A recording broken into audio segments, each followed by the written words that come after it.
guys, so ngayon gagawin tayo. So, first is let's Rama bang Nakita natin yung TV, ay wala. yung rules ko ay 287 yung nagsusulat ako. So, wala na. Eh di ba, magtawa naman sila, pamilya. At saka hindi naman malamang mangyari yun, di ba? Dahil dito naman talaga sinanganak at saka nagpa-isip yung Chris.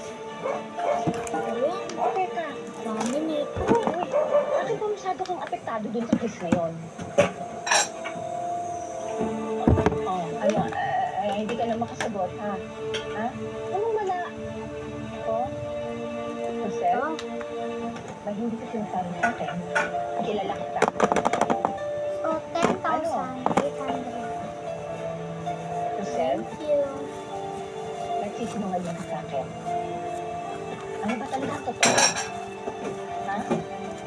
Bakit ka nagkakaganyan sa So, Chris ngayon? tama na po ba? Wait lang po, mayroon po.